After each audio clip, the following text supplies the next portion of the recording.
नमस्कार, मी विशाल परदेशी. महाराष्ट्र अनलिमिटेड या बुलेटिनमध्ये आपलं सगळ्यांचं स्वागत. जाणून घेणार आहोत आता या क्षणापर्यंतच्या राज्यातल्या महत्त्वाच्या घडामोडी, पण त्यापूर्वी एक नजर हेडलाईन्सवर. हेडलाइंस प्रायोजक राजयोग पेंट्स, खुशियां आपकी, रंग हमारे.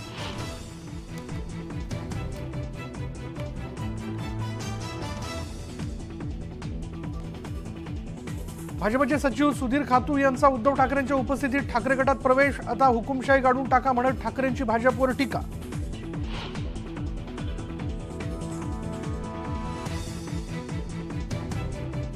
ठाण्यात संध्याकाळी शिवसेनेच्या सर्व प्रवक्त्यांची बैठक. शिरसाटांच्या वक्तव्याच्या पार्श्वभूमीवर प्रवक्त्यांना दिला जाणार समज. मुख्यमंत्री करणार मार्गदर्शन. चिन्ह आणि पक्ष यांनाच मिळणार हे त्यांना कसं कळतं? काहींना निकाल आधीच कसा कळतो? निवडणूक आयोगातील सुनावणीच्या मुद्द्यावरून सुप्रिया सुळेंचा भाजपवर हल्लाबोल. छगन भुजबळ हे माझ्यापेक्षा वयाने मोठे नेते, ते माझ्या वयाचे असते तर त्यांना करारा जबाब दिला असता. सुप्रिया सुळेंचा भुजबळांना टोला.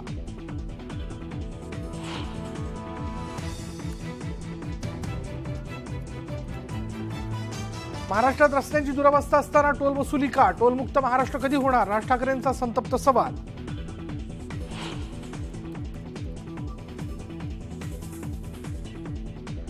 येत्या 2 ते 4 दिवसात मुख्यमंत्र्यांची भेट घेऊन टोल दरवाढीच्या मुद्द्यावर बोलणार. राज ठाकरेंची पत्रकार परिषदेत माहिती.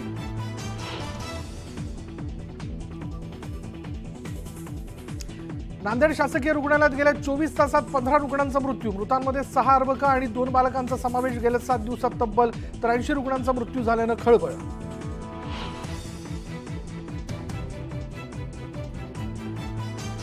नाशिकच्या विल्होळी परिसरात पेट्रोल पंपावर 4 चाकी चालक आणि कर्मचाऱ्यांमध्ये वाद. वादानंतर थेट कर्मचाऱ्यावर गाडी घालण्याचा प्रयत्न. घटना सीसीटीव्हीत कैद. आणि गगनयान मिशनची तयारी अंतिम टप्प्यात. इस्रोकडून तयारीचे खास फोटो शेअर. महिना अखेरपर्यंत प्रक्षेपण केलं जाण्याची शक्यता.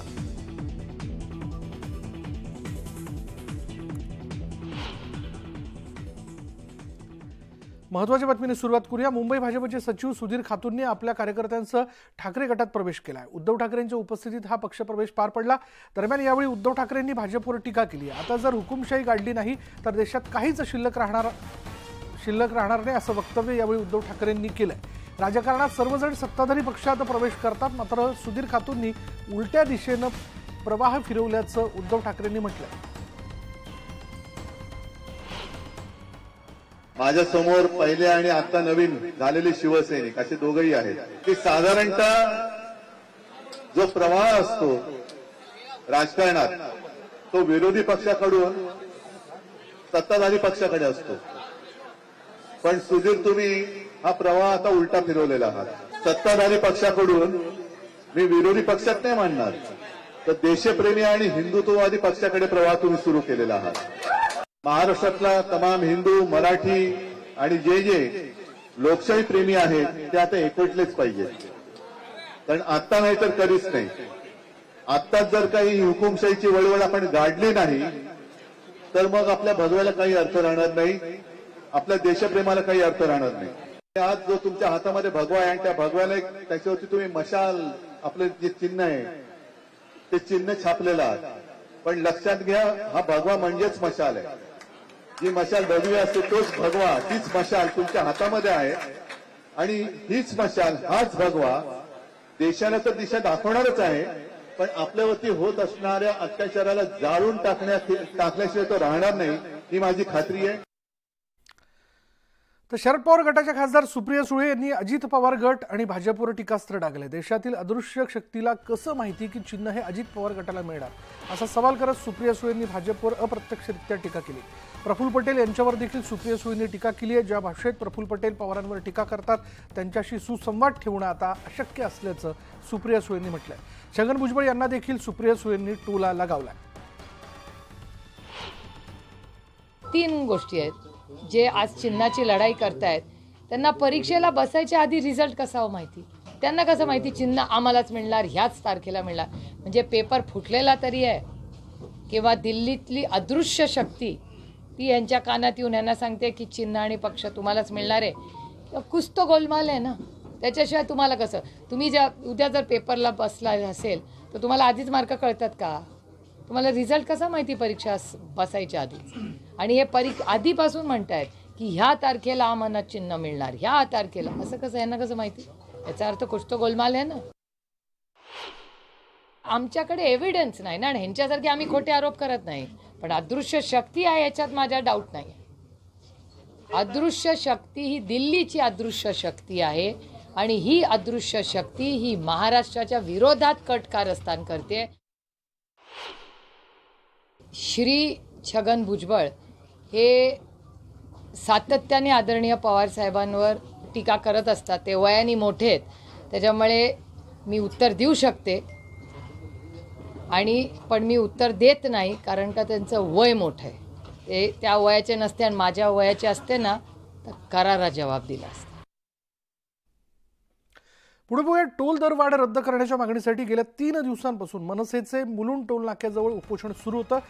या उपोषणात मनसेचे नेते अविनाश जाधव यांच्यासह मनसेचे पदाधिकारी सहभागी झाले होते. दरम्यान या उपोषणकर्त्यांची मनसे अध्यक्ष राज ठाकरेंनी भेट घेत त्यांच्याशी संवाद साधला आणि त्यांना उपोषण मागे घेण्यास सांगितलं. यावेळी त्यांनी टोल दरवाढीवरून संताप व्यक्त केला. त्याच वेळेला तुम्हाला आठवत असेल तर शिवसेना आणि भारतीय जनता पक्षांची ज्यावेळेला त्यांचा जाहीरनामा आला होता, त्या जाहीरनाम्यामध्ये त्यांनी जाहीर केलं होतं की आम्ही टोलमुक्त महाराष्ट्र करू म्हणून. टोलमुक्त महाराष्ट्र करू म्हणून त्यांनी त्यांच्या जाहीरनाम्यामध्ये सांगितलं होतं आणि 2014ला पण सांगितलं होतं, 2017ला पण सांगितलं होतं. परंतु तुमच्याकडे पत्रकारांकडे कोणाला वेळ नसल्यामुळे तुम्ही हे प्रश्न त्यांना कधी विचारले नाहीत की या टोलमुक्त महाराष्ट्राचं काय झालं. त्याच वेळेला तुम्हाला आठवत असेल तर शिवसेना आणि भारतीय जनता पक्षांची ज्यावेळेला त्यांचा जाहीरनामा आला होता, त्या जाहीरनाम्यामध्ये त्यांनी जाहीर केलं होतं की आम्ही टोलमुक्त महाराष्ट्र करू म्हणून. टोलमुक्त महाराष्ट्र करू म्हणून त्यांनी त्यांच्या जाहीरनाम्यामध्ये सांगितलं होतं आणि 2014ला पण सांगितलं होतं, 2017ला पण सांगितलं होतं. परंतु तुमच्याकडे पत्रकारांकडे कोणाला वेळ नसल्यामुळे तुम्ही हे प्रश्न त्यांना कधी विचारले नाहीत की या टोलमुक्त महाराष्ट्राचं काय झालं. शिवसेना नेते संजय शिरसाट यांनी देवेंद्र फडणवीसांवर केलेल्या वक्तव्यामुळे त्यांच्यावर नाराजी व्यक्त केली जाते. देवेंद्र फडणवीसांनी दिल्लीत जावं असं वक्तव्य फडणवीसांनी केलं होतं, मात्र माझ्या वक्तव्याचा विपर्यास केल्याचं शिरसाट म्हणाले. फडणवीसांवरील प्रेमापोटी मी हे वक्तव्य केलं असून आपला नेता केंद्रात जावा असं वाटणं यात गैर नाही असं शिरसाट म्हणाले. माझ्या बोलण्याने केंद्रीय पातळीवर निर्णय बदलणार नाही असंही शिरसाट यांनी म्हटलं. खऱ्या अर्थानं ते स्टेटमेंटचा जो काही अर्थ घ्यायचा त्याचा उलट अर्थ नेमका इतरांनी घेण्याचा प्रयत्न केलेला आहे. म्हणून मला वाटतं या अशा गोष्टीवर वाद करण्यात काही अर्थ नाही. म्हणून माझी भावना व्यक्त करणं किंवा मी काही बोलणं तातडीने त्याचा काही इफेक्ट देशाच्या राजकारणावर होतो किंवा वरचं नेतृत्व माझं काहीतरी ऐकून काही करेल अशी तुषारामय शक्यता नसते. फक्त याचा इतरांनी फायदा घेऊ नये म्हणून पक्षातल्या लोकांनी बोलू नये असं माझं मत आहे. लोकसभा निवडणुकीच्या तयारीसाठी प्रदेश काँग्रेसने विभागवार बैठकांचं आयोजन केलंय. मुंबई वगळून राज्यातील इतर 42 लोकसभा मतदारसंघांमधील राजकीय परिस्थितीचा आढावा घेतला जात असून या पार्श्वभूमीवर नाना पटोले यांच्या अध्यक्षतेखाली आढावा बैठक पार पडली. यावेळी त्यांनी विविध मुद्द्यांवर भाष्य करत सत्ताधाऱ्यांवर निशाणा साधला.